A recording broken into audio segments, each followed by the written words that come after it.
esta semana nomás. De todos modos, el doctor es el que me va a comunicar. Me dijo que estaba en el metabolismo de proteínas.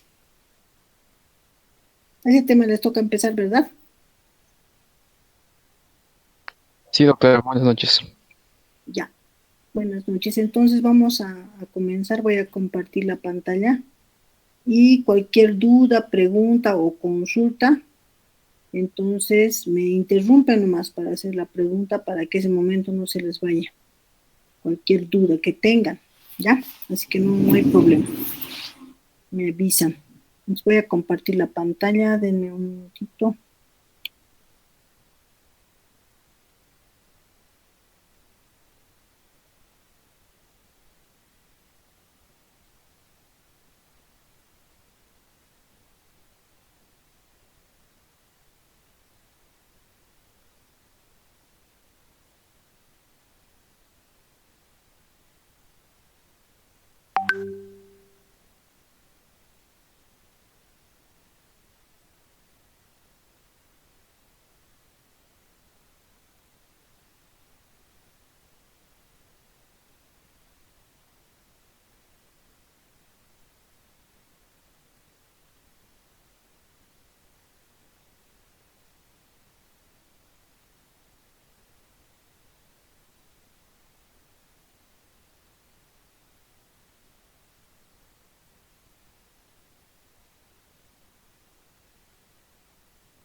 Ya. Entonces vamos a comenzar. Es el catabolismo proteico. ¿Se puede ver la pantalla? Sí, doctora. Ya. Entonces, vamos a empezar. Como ustedes saben, todo tema siempre tiene un fin, ¿no es cierto? En este caso, hoy día vamos a ver la parte de la digestión, cómo se digieren unas proteínas, cómo se van a absorber y cómo se produce el recambio de estas proteínas. Todo eso vamos a ver y ustedes van a poder describir y vamos a asociar con las diferentes patologías en relación a este tema. Entonces, es lo que vamos a llevar hasta donde alcancemos y mañana vamos a continuar. Entonces, vamos a empezar. Como ustedes ya saben, ya han llevado hace tiempo la parte de proteínas. Entonces, de todos modos, aquí les tengo, ustedes que saben que las proteínas es una molécula, ¿no es cierto? Que es un polímero de varios aminoácidos. ¿Cuántos aminoácidos mínimamente tienen que ser para hacer una proteína?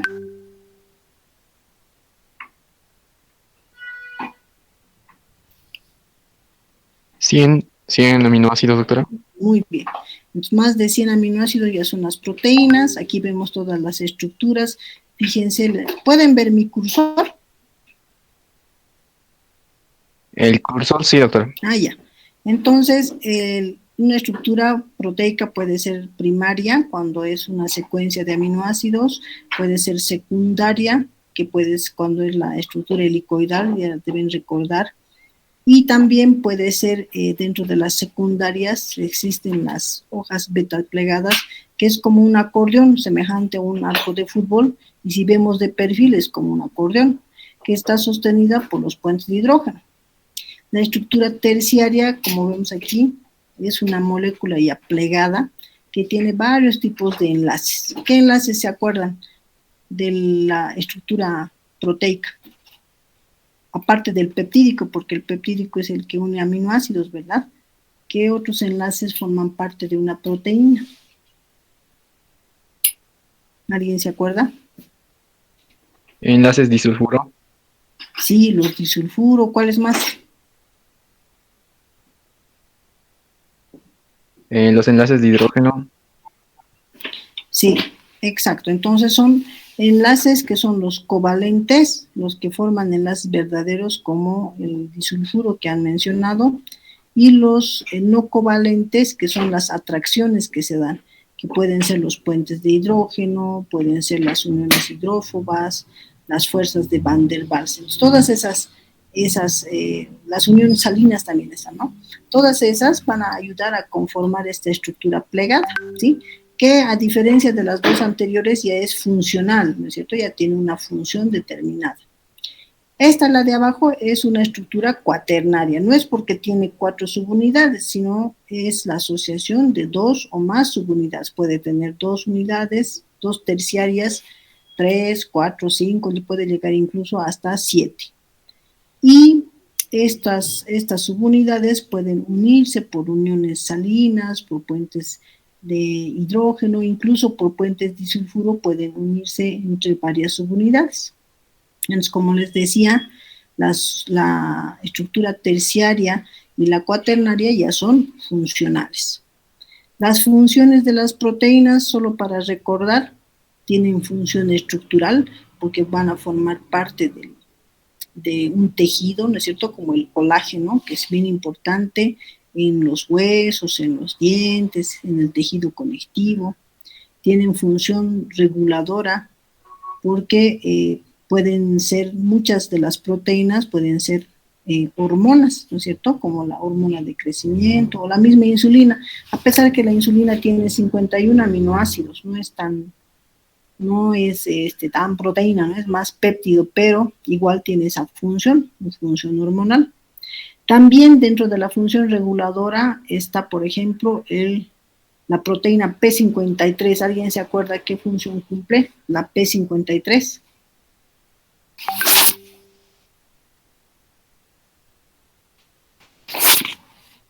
La P53 es la guardiana del genoma, ¿no es cierto? Es la proteína que nos va a colaborar en el proceso de regular el ciclo celular. Por ejemplo, ustedes cuando se exponen al sol y sin protector solar, al día siguiente, ¿qué pasa con la piel?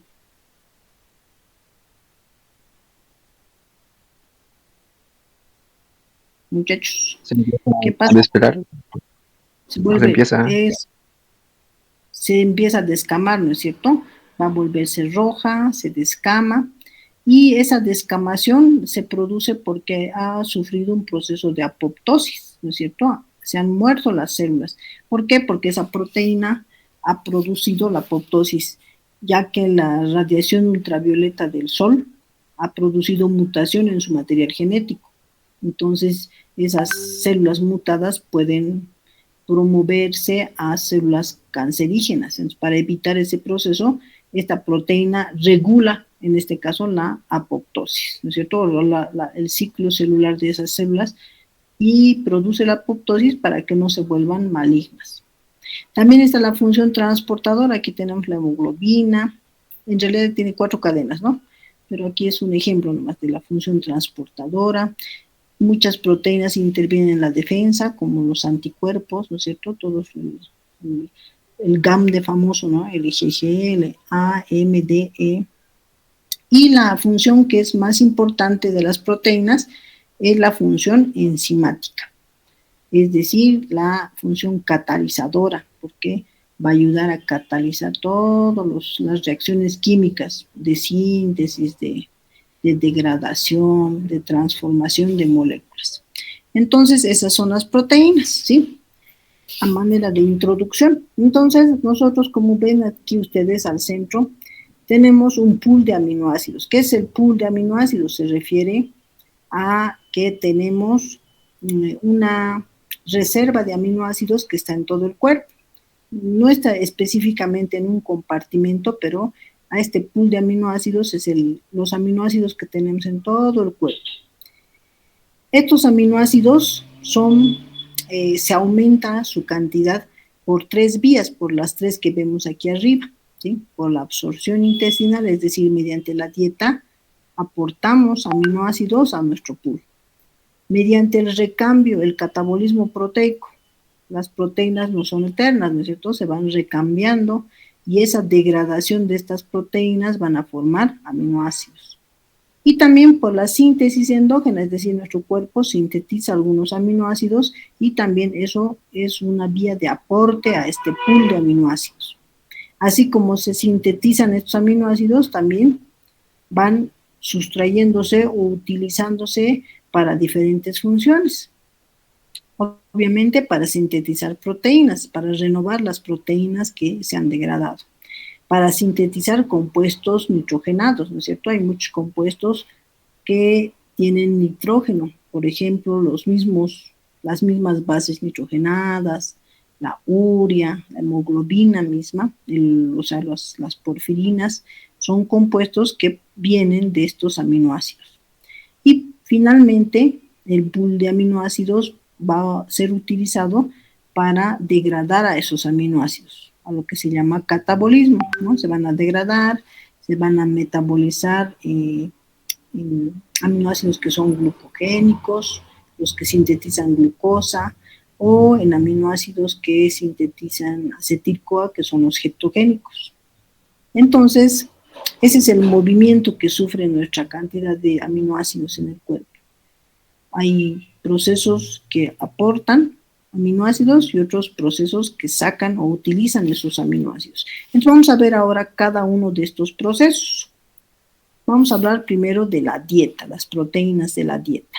Estas proteínas, entonces, como ustedes saben, todas las proteínas nos aportan, ¿qué cosa? Nitrógeno. El nitrógeno va a ser una fuente importante de las proteínas. Estas proteínas vamos a tener que comerlas según nuestro peso. Lo ideal es que nosotros podamos comer 1 gramo por kilogramo peso. Es decir, si yo peso 60 kilos, por ejemplo, yo tendré que comer idealmente 60 gramos, ¿no? Entonces, ¿por qué? Porque hay un requerimiento de esa cantidad, porque un porcentaje se va a eliminar por las heces, como de 5 a 10 gramos se elimina. Entonces tengo que comer esa cantidad adecuada, ¿no? Ahora, estas proteínas las podemos consumir, tanto las de origen animal, fíjense que ya las conocen, el pollo, el queso, la carne, el huevo, son proteínas de alto valor biológico. ¿Qué significa alto valor biológico? Son proteínas que nos aportan aminoácidos esenciales. ¿Y qué son los aminoácidos esenciales? ¿Alguien se acuerda? ¿Qué eran los aminoácidos esenciales que nos aportan las proteínas de origen animal? Son los aminoácidos que necesitamos o que el cuerpo no produce y son necesarios para el metabolismo. Exacto. Entonces, las proteínas de alto valor biológico son las de origen animal. ¿Y por qué se dice alto valor biológico? Porque tiene aminoácidos esenciales que tenemos que sí o sí comer. Las proteínas de origen vegetal que ven a la derecha también tienen aminoácidos esenciales, pero en menor cantidad.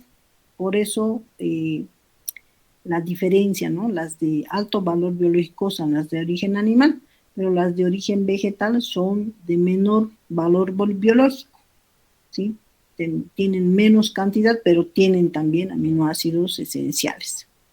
Entonces, estas proteínas, si las cocinamos, por ejemplo, o el huevo, si freímos huevo, estas se van a desnaturalizar. ¿Qué es el proceso de desnaturalización? Es una propiedad, ¿no es cierto? ¿A qué se refiere? Desnaturalización. ¿Alguien se acuerda? El proceso de desnaturalización es el proceso de pérdida de la estructura.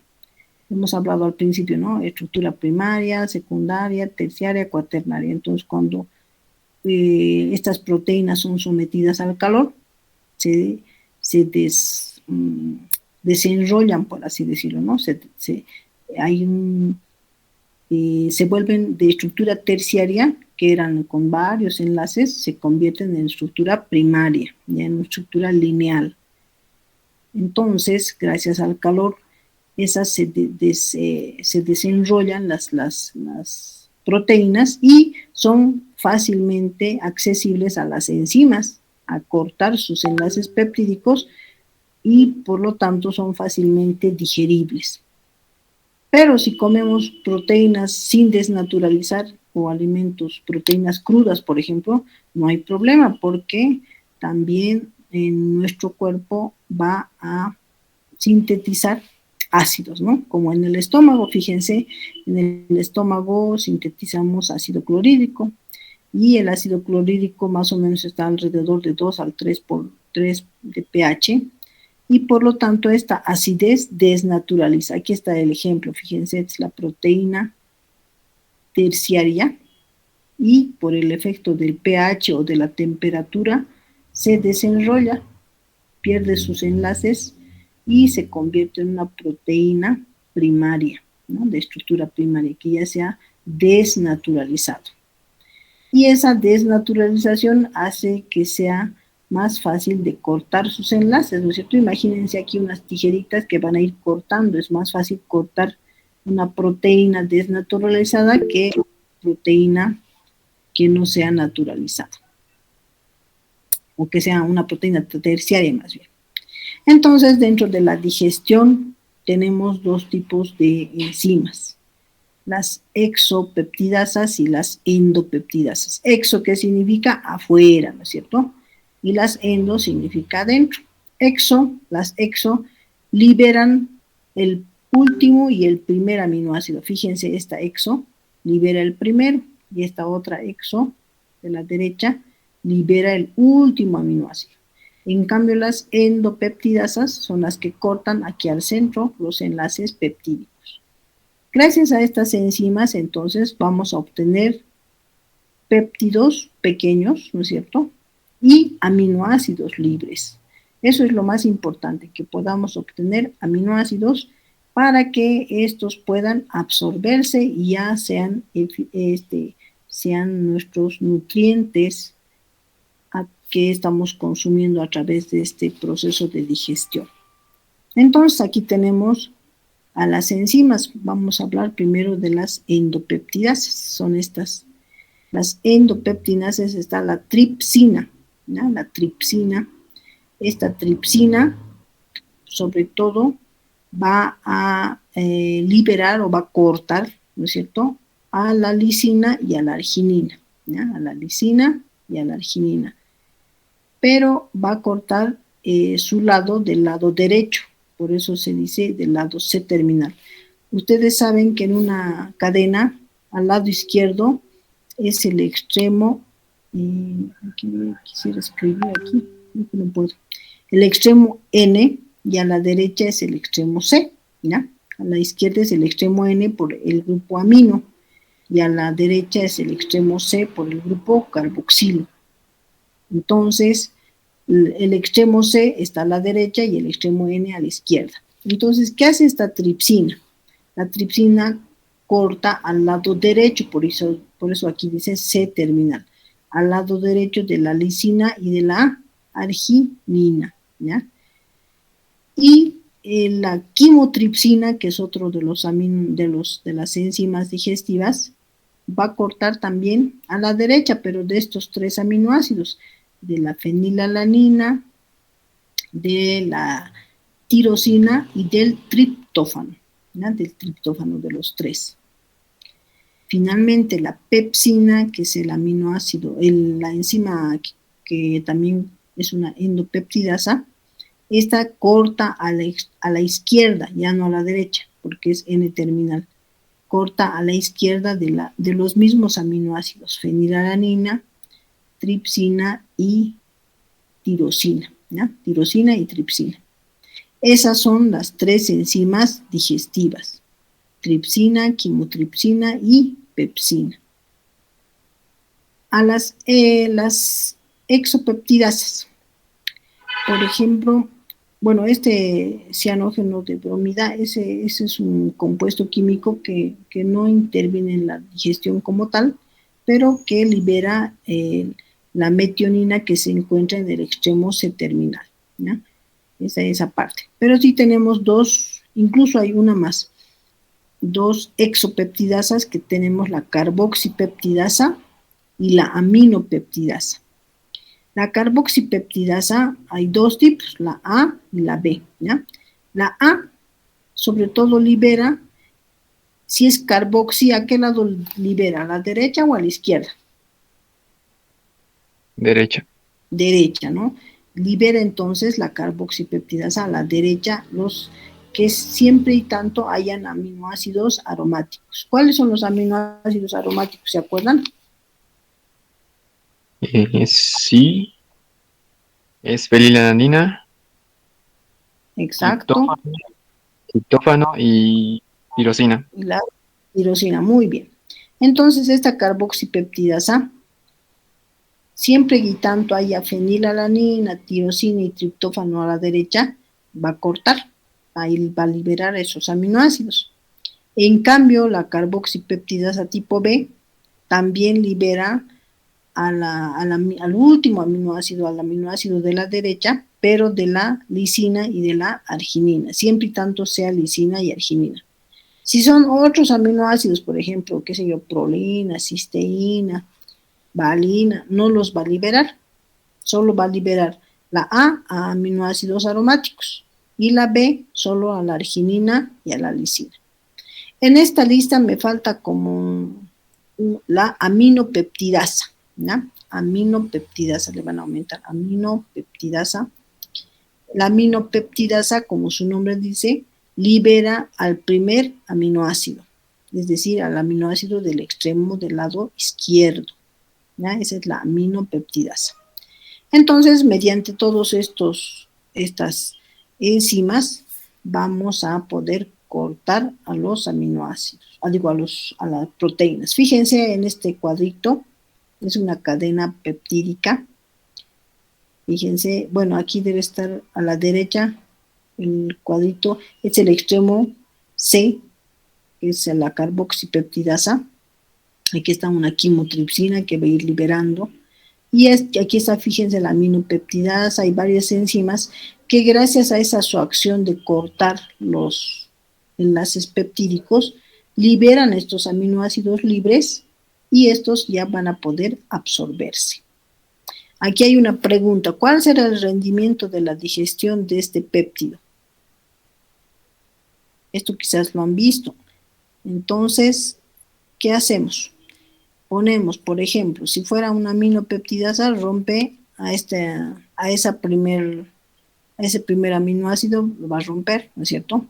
Si fuera una carboxipeptidasa, puede romper aquí, pero siempre y tanto hemos dicho que sean aminoácidos aromáticos, que sean arginina o lisina. En este caso es la treonina, entonces no la rompe. Y luego la tripsina, ¿no es cierto?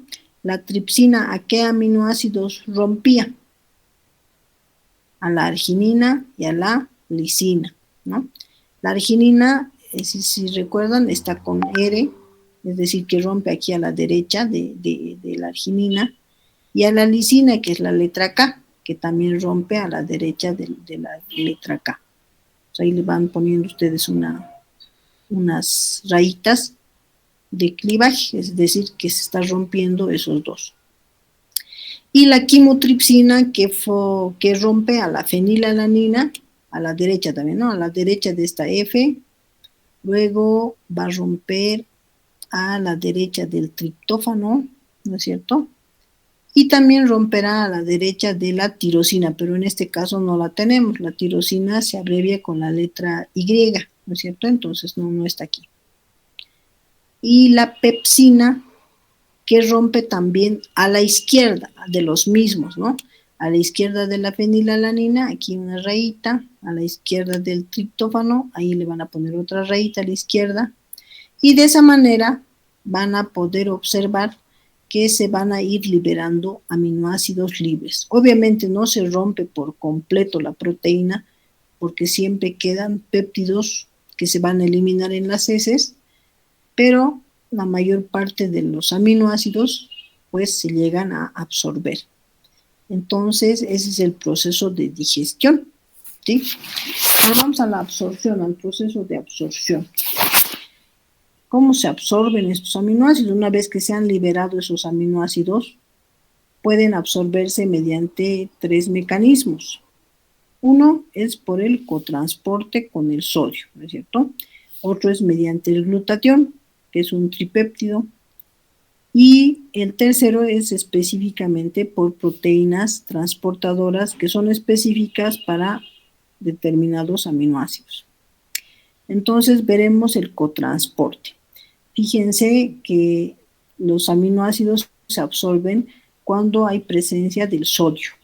Entonces esta proteína ayuda a transportar los dos, tanto el aminoácido como el sodio a la vez. Ingresan dentro de la célula y el sodio, fíjense, sale mediante la bomba de sodio-potasio ATPasa, va a salir y va a estar nuevamente disponible para volver a introducirse en la célula con otro aminoácido, ¿no es cierto? Y este aminoácido, una vez que ha llegado a esta célula del intestino, entonces va a pasar a la sangre para poder transportarse y llegar a los distintos tejidos. Entonces hay otra proteína que ayuda el transporte de este aminoácido hacia la sangre, ¿no? Entonces es el cotransporte, que se transporta con el sodio, con este sodio. El segundo mecanismo de absorción es mediante proteínas transportadoras.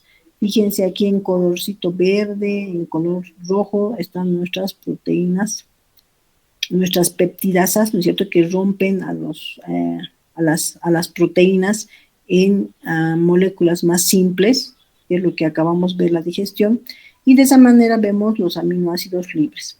Entonces aquí, en la franja rosada que viene a ser nuestra membrana, se encuentran nuestras proteínas transportadoras o transportadoras específicas de aminoácidos, pueden ser incluso de dipéptidos, y son transportadores que ayudan a la absorción de determinados aminoácidos, ¿no? Por ejemplo, pueden transportar aminoácidos específicamente de carga positiva, pueden transportar aminoácidos de carga negativa, o pueden transportar también específicamente aminoácidos de carga neutra. Entonces, de esa manera pueden absorberse todos los aminoácidos, ¿ya? Se pueden absorber. Esta es la tercera forma de transporte, el glutatión. El glutatión, les he mencionado que es un tripéptido, ¿no es cierto? Un tripéptido, y este tripéptido está formado por 3 componentes: el ácido glutámico, glutamato, la cisteína y la glicina.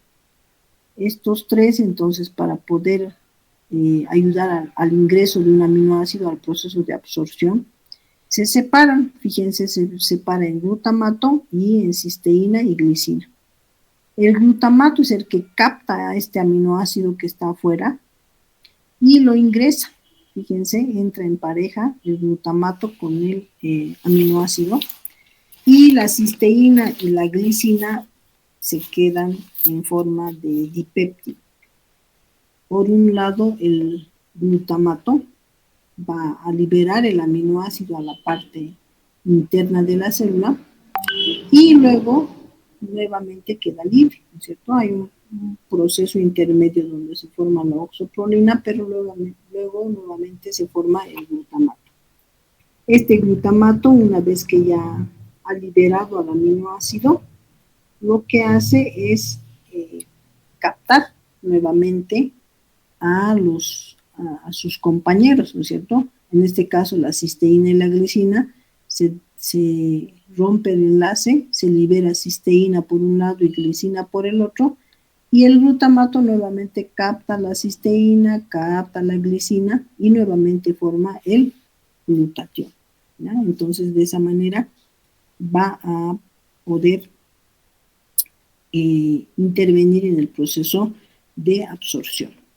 El glutatión no solamente va a funcionar para eso, no sé si recuerdan su otra función de este glutatión va a ser el de el de ser antioxidante, ¿ya? Ese va a ser antioxidante. Un ratito.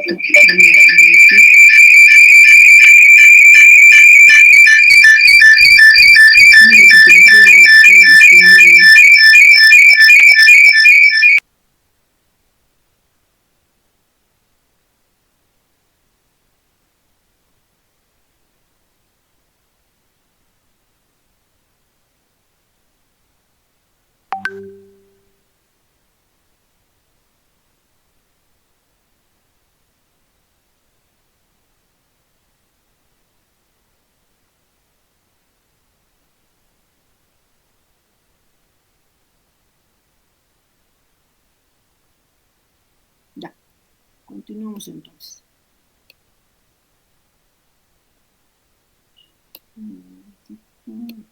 Ya. Entonces, les decía, el glutatión, entonces, aparte de cumplir la función de ayudar al proceso de absorción de los aminoácidos, también tiene una función antioxidante.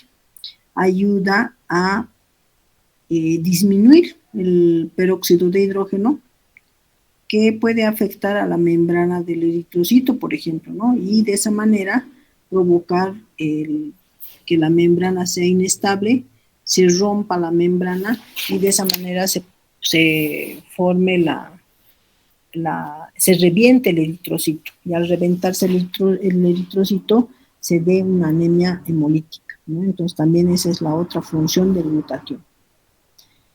Ya, entonces ya hemos visto la primera parte, que es la absorción, y la digestión y la absorción, ¿no? Ahora vamos a entrar al segundo punto, que es el catabolismo proteico. El catabolismo proteico, catabolismo ustedes ya saben que es el proceso de degradación, ¿no es cierto? De degradación. Y nosotros normalmente hacemos un recambio de las proteínas más o menos del 1 a 2%. Y todas nuestras proteínas vamos cambiando, vamos renovando esas proteínas. Ahora todo va a depender de la vida de esa proteína, ¿no es cierto? Eso puede variar según la función que cumpla. Por ejemplo, la hemoglobina va a recambiar pues en los 120 días que vive el eritrocito, ¿verdad? De igual forma, algunas proteínas hepáticas pueden sintetizarse, pueden vivir pocos días, por ejemplo, en procesos inflamatorios. Entonces, todo depende de la función que cumplan.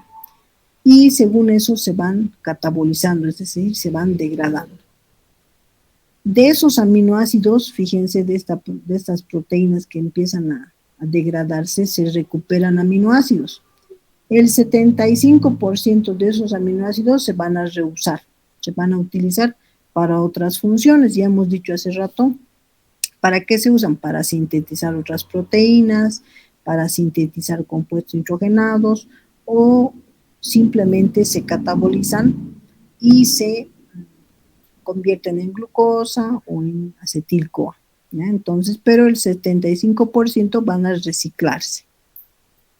El exceso que tengamos de aminoácidos, porque a veces tenemos dietas hiperproteicas, ¿no es cierto?, puede degradarse en urea, ¿no? Y la urea es una forma no tóxica de eliminar el amoníaco, el amonio, ¿no es cierto? El nitrógeno que está en forma de amonio o amoníaco es tóxico para el sistema nervioso central. Entonces es importante eliminar esa urea, ese amoníaco en forma de urea, o eliminarlo en forma de sales de amonio por la orina. Ahora, este catabolismo puede ser de dos tipos, ¿ya? Puede depender de ATP o puede ser independiente de ATP, es decir, no requerir energía para que se degrade. En el caso del catabolismo que es independiente de ATP, es decir, que no requiere ATP, es utilizado para, sobre todo, degradar estas proteínas que están afuera, que son las proteínas extracelulares. Estas van a ingresar por endocitosis dentro de vesículas y se van a dirigir al lisosoma. Estos lisosomas van a contener enzimas proteasas, que son las denominadas catepsinas, con las que van a romper esos enlaces peptídicos y van a degradar a la proteína, ¿ya? Entonces, para que recordemos, este proceso no requiere ATP. ¿Quiénes se degradan? Proteínas extracelulares y también las que son intracelulares, pero que tienen una larga vida, ¿no? Que son de largo aliento, por así decirlo, ¿no? Ese es el catabolismo proteico que no requiere ATP. Dentro de estas también vamos a hablar, por ejemplo, de las cialoproteínas, ¿ya? Las cialoproteínas son estas proteínas que están unidas a una cadena de oligosacáridos. Son como glucoproteínas, más o menos, ¿no? Entonces, estas cialoproteínas, fíjense este rombito que tiene en el extremo, ese es el ácido ciálico, por eso se llaman cialoproteínas. Estas cialoproteínas, cuando tienen ácido ciálico, tienen baja afinidad a los receptores para que puedan ingresar y puedan llegar a los lisosomas. Entonces, lo que ocurre es que tienen que tener un clivaje intermedio, ¿no es cierto? O sea, es decir, que tiene que haber una ruptura de estos enlaces y liberar el ácido ciálico. Una vez que han liberado ese ácido ciálico, fíjense, ya los receptores son capaces de reconocer a estas cialoproteínas, captarlas y unirlas. Una vez que se unen al receptor, esto se internaliza en forma de vesículas y de esa manera luego llegan a los lisosomas y se degradan por completo.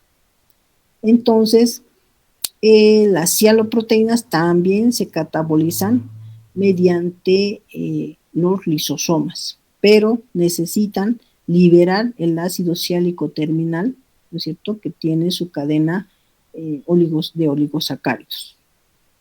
Ese es el catabolismo proteico que no requiere ATP. El catabolismo proteico que sí requiere ATP es el de la ubiquitina, ¿ya? O es dependiente de ATP. ¿Dónde se realiza este proceso? En el citosol y también en el proteasoma. Entonces, este proceso sobre todo es utilizado para degradar proteínas que están dentro de las células, las intracelulares que tienen vida media o vida corta, porque las de vida larga era mediante los lisosomas, que hace rato hemos visto, ¿verdad? Y también degradan a proteínas anómalas, ¿no? Las que están mal formadas también se degradan mediante este proceso. Entonces, ¿qué ocurre en este proceso? En este proceso ocurre el proceso de ubiquitinización, ¿ya? Es decir, ¿qué hace la ubiquitina? Marca, la ubiquitina es como si le pusiera un sello a las proteínas que se van a degradar, las marca para que éstas se puedan degradar.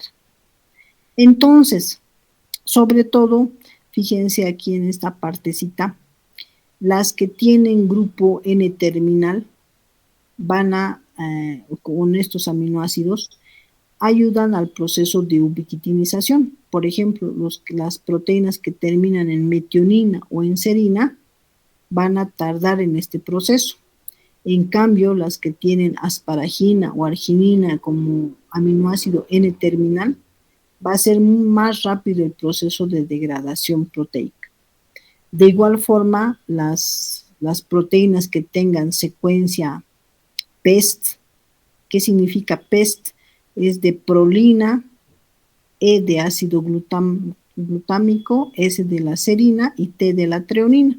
Esa secuencia prolina, glutamato, serina y treonina también van a producir el proceso de degradación rápida, ¿ya? Van a ayudar al proceso de degradación. Entonces aquí observamos, fíjense, en rosadito está la ubiquitina.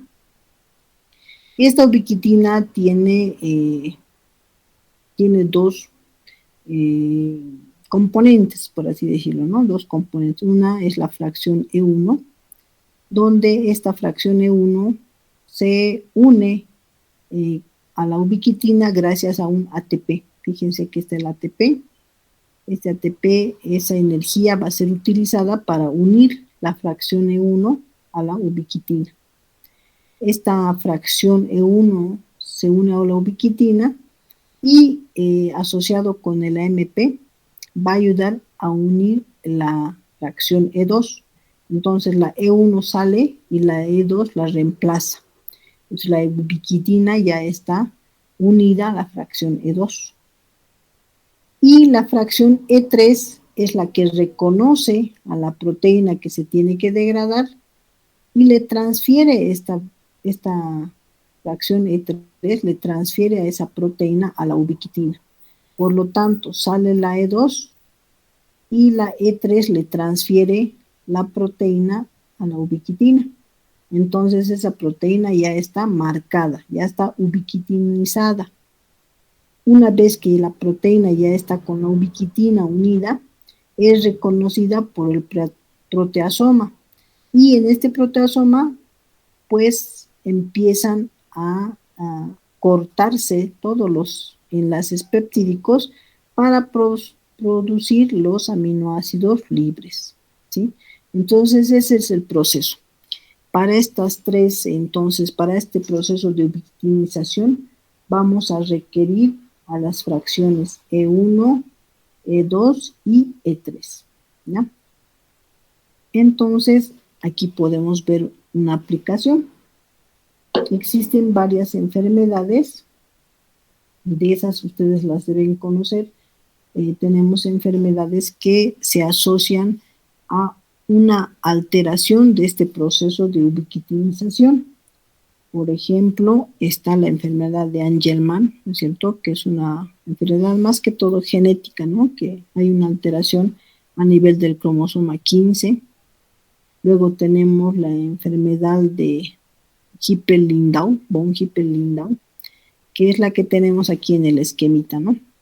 Fíjense en esta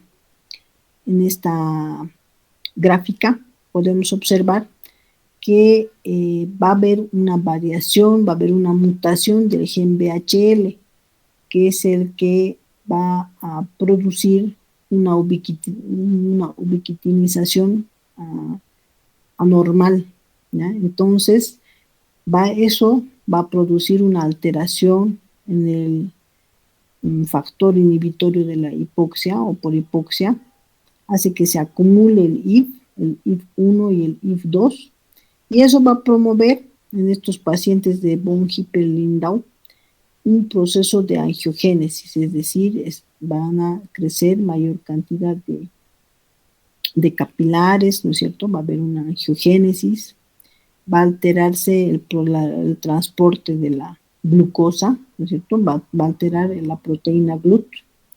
Y sobre todo lo que es más representativo es que va a haber una proliferación celular, ¿no es cierto? Una proliferación celular porque se va a alterar este factor de crecimiento tumoral.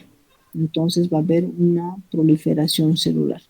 Y esto se asocia a esta enfermedad, ¿no? La enfermedad de von Hippel-Lindau. Luego también tenemos el Alzheimer y el Parkinson, que son enfermedades que ya las conocemos, que probablemente una de sus causas sea esta alteración en este proceso de ubiquitinización, ¿ya? Entonces esas son las dos patologías las 4 enfermedades asociadas a este proceso. Entonces, ¿qué hemos visto hoy día? Hemos visto la digestión de las proteínas. En esta digestión hemos dicho que intervienen tanto las endopeptidasas como las exopeptidasas, ¿no es cierto? ¿Cuáles eran las endopeptidasas? Eran 3, no se van a olvidar: la tripsina, la quimotripsina y la pepsina. Y dentro de las exopeptidasas están 2, ¿no es cierto? Las carboxipeptidasas, la A y la B, y la aminopeptidasa, que era la que liberaba el primer aminoácido. En cambio, las carboxi liberan al último. Pero hemos dicho que siempre y tanto sean aminoácidos aromáticos para la A o arginina y lisina para la B, ¿no es cierto? Luego hemos hablado de la absorción, que hay 3 mecanismos: uno de cotransporte con el sodio, que ingresa el aminoácido junto con el sodio necesariamente, otro con el glutatión, donde también se llama el ciclo del glutamato, ¿no es cierto? Donde el glutamato es el que capta ese aminoácido para que pueda entrar a las células, y el otro es de las proteínas específicas que transportan aminoácidos tanto ácidos, que son los aminoácidos de carga negativa, aminoácidos neutros, que son los que no tienen carga, los switterions, ¿no es cierto? Y los aminoácidos básicos, que son los aminoácidos de carga positiva. Entonces, son específicas para determinados aminoácidos, esas proteínas transportadoras.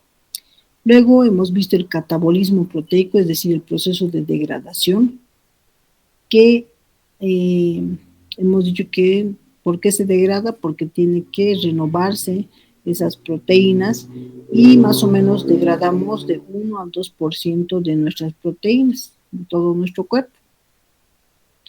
Y sobre todo existen proteínas que se degradan de manera a través de los lisosomas por mecanismos que son independientes del ATP. Y también habíamos hablado de las sialoproteínas, ¿no es cierto?, que son las que se van a degradar mediante estas vías que son las independientes de ATP, y que utilizan el lisosoma, ¿no es cierto?, y que necesitan entrar a las células por endocitosis y luego degradarse a través de los lisosomas. En cambio, en las vías dependientes de ATP, hemos hablado de la ubiquitina, que tiene esas sus tres fracciones, ¿no es cierto?, la E1, la E2 y la E3, que es la última es la que nos ayuda a transferir la ubiquitina a la proteína para que sea reconocida y sea marcada para que se degrade en el proteasoma. Y de esa manera, pues, se produzca su eliminación. Existen alteraciones de esta vía que pueden ser causantes de algunas enfermedades, como la enfermedad de von Hippel-Lindau, donde hay un exceso del factor IF, ¿no es cierto?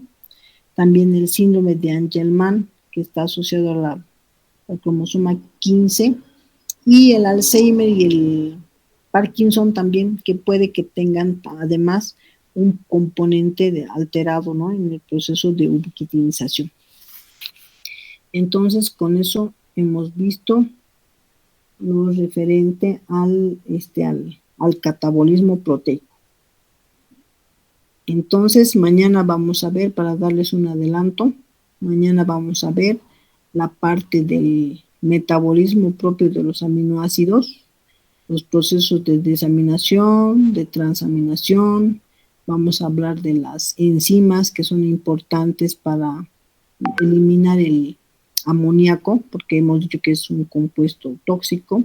Vamos a ver el ciclo de la urea, cómo se sintetiza el ciclo de la urea y qué alteraciones pueden estar asociadas, como las hiperamonemias, ¿no es cierto?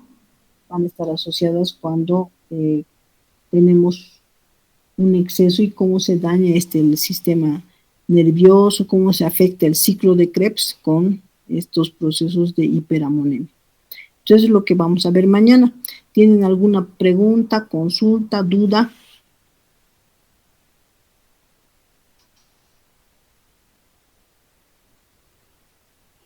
¿Nada? ¿Todo ha quedado claro o no se ha entendido nada? Estaba claro, doctora. Ya. Bueno, espero que hayan entendido alguito. De todas formas, cualquier duda, pregunta, siempre estoy dispuesta a que me la hagan, ¿ya? Entonces, quedaremos en el horario de las clases en la noche, que sea de 8 a 9, ¿ya? Y el mismo link, si no me equivoco, el link no se desactiva, ¿verdad? Entonces, el mismo link es el que van a entrar en la noche. Los viernes, como es viernes y quizás tengan alguna actividad, los viernes pasaremos en la hora normal, porque yo tengo libre en el laboratorio, o sea, no tengo mucha actividad el viernes en la mañana. Entonces, en la mañana pasamos los viernes normal, el horario normal de 9 a 10, ¿no es cierto? La clase. Y después todas las noches de 8 a 9. Solo hoy hemos empezado a las 9. A su compañero le había dicho que de 9 a 10, pero creo que es un poquito tarde, ¿no? Y quizás tienen que hacer sus tareas o alguna actividad. Entonces en eso quedamos, no sé si está bien, ¿están de acuerdo? Sí, doctora, está bien. Ya. De todas formas, yo creo que el doctor me va a comunicar cualquier cosita, me va a estar hablando, entonces yo les voy a ir comunicando. ¿Ya? Entonces nos vemos, aquí quedamos, mañana nos encontramos a las 8 de la noche con el mismo link, por favor. Así que no se olviden. Que les vaya muy bien. Buenas noches, muchachos. Hasta luego. Hasta luego, doctora. Hasta luego, doctora. Que les vaya bien. Adiós, muchachos.